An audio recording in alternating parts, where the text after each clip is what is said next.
Halo guys, balik lagi di channelnya AZ Crypto World. Kali ini kita akan bahas market karena market ini lagi super sketchy banget ya, apalagi dengan isu-isu baru ini di mana FTX baru aja bangkrut gitu ya. Udah bangkrut dan sekarang lagi under investigation. Dia kan FTX itu beroperasi di Bahamas dan ini kepolisian Bahamas itu lagi melakukan investigasi lah terhadap si SBF dan gengnya gitu ya. Tapi di sini dikasih tahu kalau misalkan SBF itu udah terbang ke Argentina gitu ya. Tapi walaupun dia ngedeny gitu ya, tapi balik lagi kalau di track dari pesawat pribadinya katanya dia udah di Argentina sekitar tanggal 12 November gitu. Tapi kita tidak tahu gimana gitu ya. Dengan kejadian FTX ini bikin Bitcoin jebol menurut gue support terpentingnya yaitu sekitar 18.000 ya. Dimana support ini udah bertahan dari Mei 2022 ya. Dan akhirnya jebol juga pada kurang lebih 8-9 November ketika berita tentang SBF, FTX dan Alameda Research ini lagi panas-panasnya gitu ya. Oke, kalau ditanya nextnya Bitcoin akan kemana, kalau kita lihat secara teknikal ya, maka next supportnya itu ada di sini guys, di sekitar area 14.000 gitu ya. Karena di sini kita bisa lihat ada wicknya satu ya. Lalu di sini ada beberapa area juga dia sempat respect ya kalau kita zoom in gitu ya. Nah di sini ada beberapa area yang memang dilewatin dan sempat direspect juga gitu ya, walaupun tidak rapi gitu ya, tapi kita melihat paling rapi yang jelas di sini ya, karena ini kemarin last high-nya di tahun 2019 ini dia sangat respect di 14.000.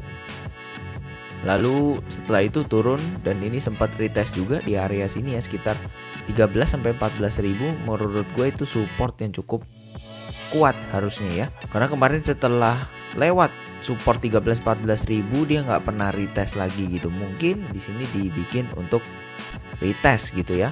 Jujur kalau sekarang lihat Bitcoin secara teknikal agak sulit ya. Kenapa gitu? Karena sekarang banyak banget berita-berita yang tiba-tiba breaking news di dunia kripto yang bisa bikin FUD secara tiba-tiba gitu ya. Jadi setelah FTX collapse kemarin gitu ya, banyak sekarang company exchange kripto yang bikin yang namanya proof of reserve. Ngebahas sedikit tentang proof of reserve. Proof of reserve itu adalah semacam portofolio dari satu exchange. Jadi contoh ini Binance ya, dia punya 61 miliar dolar worth of crypto gitu ya. Dimana di sini terbesarnya adalah stablecoin gitu ya. Kita mau cari exchange yang aman dengan ngelihat sebagian besar itu dia di mana sih duitnya gitu ya. Jadi kalau misalkan masih top 10 market cap gitu ya dan sebagian besar stablecoin, kemudian kedua Bitcoin, Ethereum gitu ya, dan ini menurut gue sih masih sangat masuk akal gitu ya, karena otomatis sebagian besar orang ngehold itulah gitu ya. Tapi di sini lagi ada yang baru tentang CRO nih guys ya. Nah ini punyanya Crypto.com. Kalau kalian tahu Crypto.com itu yang ada iklan kripto di Matt Damon pas kemarin Super Bowl Amerika di US itu ya. Itu lumayan viral gitu ya, exchange-nya lumayan rame gitu. Tapi balik lagi dengan adanya ini gitu ya, dengan net worth-nya sekitar 2 miliar dolar gitu ya, hampir 3 miliar dolar lah gitu ya. Tapi di sini yang jadi permasalahan adalah hampir 20%-nya itu dalam bentuk Shiba Inu. Yes, Shiba Inu micin token dimana kalau dia ngedam bisa super ngedam, kalau ngepam bisa super ngepam gitu ya. Sedangkan di sini kita bisa lihat untuk alokasi stablecoin-nya sangat sedikit ya. Di sini paling hanya 11 sampai 12% gitu ya. Bahkan Ethereum-nya itu lebih sedikit daripada Shiba Coin-nya gitu ya. Dan ini udah di lumayan red flag sama community di Twitter gitu ya. Udah banyak orang kalau misalkan kalian punya funding di Crypto.com buruan dicairin gitu ya, karena balik lagi ini sangat berbahaya gitu. Apakah Crypto.com akan jatuh? Kita juga nggak tahu ya gitu, karena balik lagi tergantung dari orang-orang gitu. Apakah orang-orang beneran fear atau tidak, dan whales-nya apakah dia ingin mengeluarkan duitnya atau enggak gitu ya. Kalau misalkan whales udah mau ngeluarin duit, data on-chain keluar, orang udah mulai seal data on-chainnya tentang Crypto.com. Kalau misalkan duitnya udah dikeluarin dari situ semua, maka otomatis orang-orang juga akan ngeluarin gitu ya. Jadi di sini semua tergantung whales-nya apakah dia mau ngeluarin atau enggak, kalau menurut gue secara pribadi gitu. Kalau kejatuhan exchange ini makin kelihatan gitu ya, dimana bermulakan dari FTX gitu, maka angka 14.000 menurut gue angka yang sangat mungkin untuk kena gitu ya. Apalagi di sini kalau kita lihat dari banyaknya project yang diinvest sama Alameda Research gitu ya, itu banyak banget dan belum banyak yang mulai berjatuhan gitu ya. Jadi kalau contoh kita kita lihat portofolionya Alameda Research ya. Jadi, nah ini adalah kurang lebih project-project yang diinvest oleh Alameda Research gitu ya. Kita bisa lihat di sini super banyak gitu ya, dan kita nggak tahu apakah duit mereka ini di locknya atau disimpannya. Jadi reserve atau treasuries dari project itu disimpan di dalam FTX exchange gitu ya. Di sini yang perlu jadi perhatian adalah kalau misalkan kalian punya pintu gitu ya. Karena di sini Alameda Research dan FTX Ventures itu punya hubungan atau invest di pintu gitu ya. Tapi dari sisi pintu pun belum ngasih tahu maksudnya berapa banyak yang diinvest atau duit mereka ada yang di sana atau enggak gitu ya. Karena sekali itu dikeluarin menurut gua pasti juga jadi dilema lah buat orang-orang gitu, dan apalagi dengan FTX collapse ini orang-orang pasti pengen narik duitnya gitu ya. Dan di sini kalau kita bisa lihat yang penting-penting adalah di sini ada Sky Mavis, Step N gitu ya. Tapi di sini Sky Mavis dari sisi duit pun menurut gua udah habis ya. Jadi dari sisi Alameda dan FTX mau minta duitnya lagi pun udah nggak bisa lah, perusahaannya rugi gitu ya. Oke, kemudian ada Step N di sini yang tadi gue bilang kalau misalkan kalian punya move to earn, punya tokennya mungkin agak hati-hati ya. Kemudian di sini yang paling terdampak adalah sebenarnya Solana guys, karena Solana itu early investornya adalah si SBF itu gitu ya. Kemudian selain Solana juga ada DEX-nya di Solana itu nggak salah Serum ya. Nah di situ Serum juga kena si Serumnya, dimana nanti developer Serum sampai harus hard fork koinnya gitu ya, biar istilahnya nanti si SBF nggak bisa jual gitu, karena banyak banget Serum token yang dimilikin oleh si SBF gitu ya. Nah kemudian ada beberapa koin seperti Aptos, Phantom ini yang lumayan terkenal ya, Clayton gitu ya, Layer Zero pun kena gitu ya. Nah di sini yang tadi gue bilang Solana gitu, kemudian Near Protocol pun kena gitu ya. Di sini Mistin Labs ini yang model Sui gitu ya, kemudian Polygon gitu. Jadi beneran banyak banget koin-koin atau project-project yang diinvest dari Alameda Research, dari yang paling bagus, kurang bagus, sampai project sampah pun ada semua di sini gitu ya.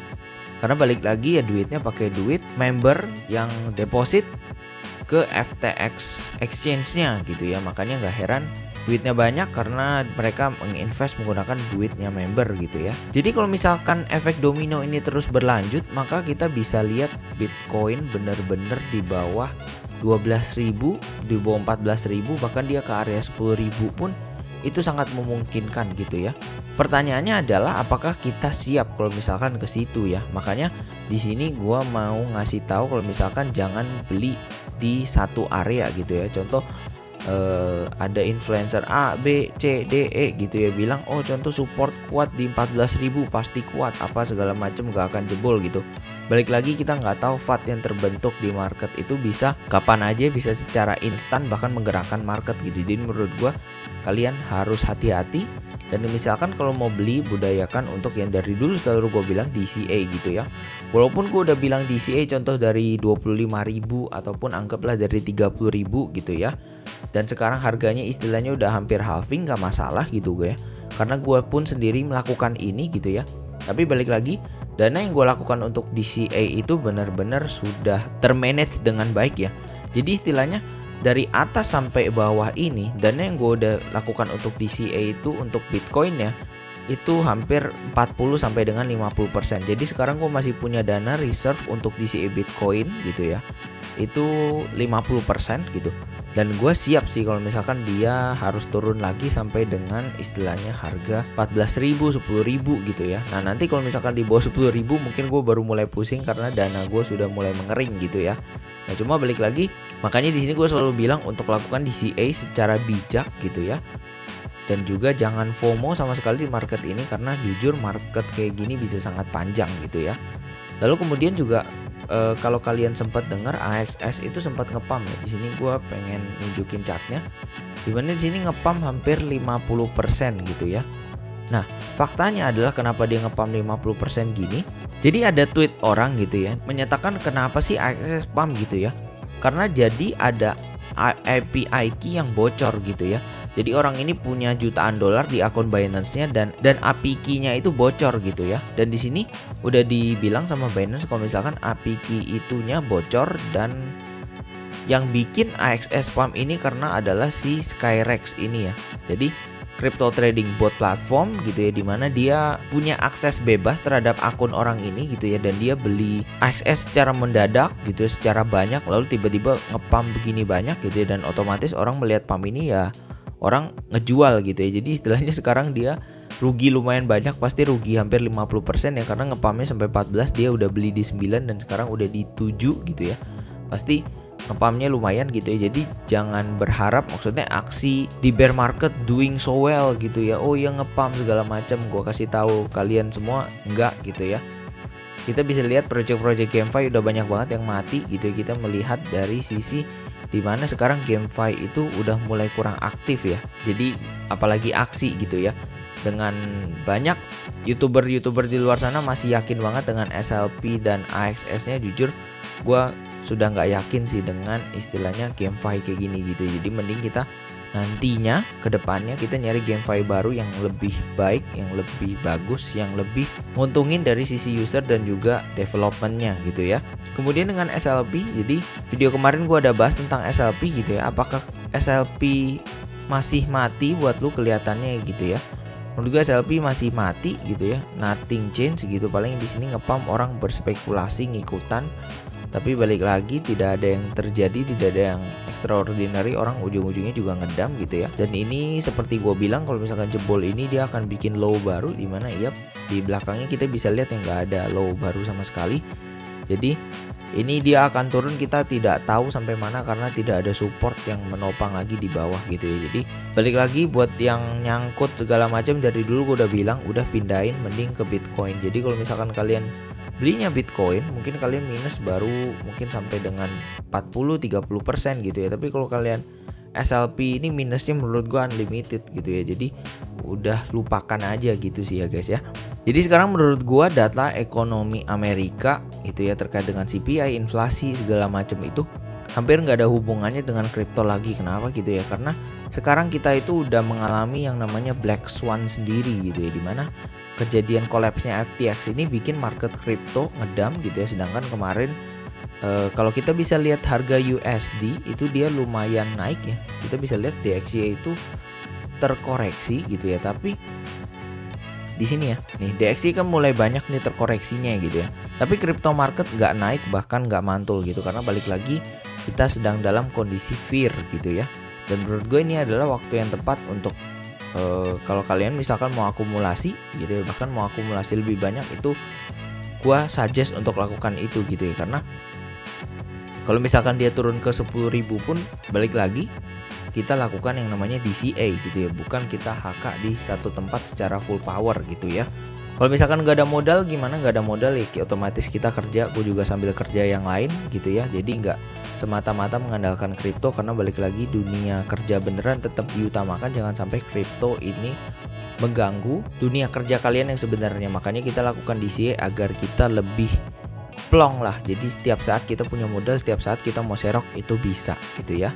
Jadi gue berharap domino efek dari FTX dan kawan-kawannya itu cepat selesai gitu ya, sehingga crypto marketnya bisa mulai dibersihkan lagi gitu ya. Black swan-nya pelan-pelan udah mulai hilang gitu ya. Jadi market udah bisa mulai bounce lagi dan bahkan ngikutin good news dari berita ekonomi yang ada di US gitu ya. Oke. Jadi itu aja untuk video kali ini. Stay safe. Kalau misalkan kalian punya dana, hati-hati, simpen dengan baik ya. Jadi kalau misalkan ada exchange yang udah red flag, mending cabut aja gitu ya. Jangan denial, jangan denying atau nggak mungkin, karena FTX exchange kedua terbesar di dunia aja melakukan seperti itu. Jadi apalagi yang kecil-kecil gitu ya. Kalau misalkan kalian belum ngerti untuk beli wallet dan segala macam, pindahin aja dulu ke Binance, karena dari proof of reserve-nya dia paling gede dan paling masuk akal lah gitu ya. Oke, jadi thank you for watching, stay safe guys.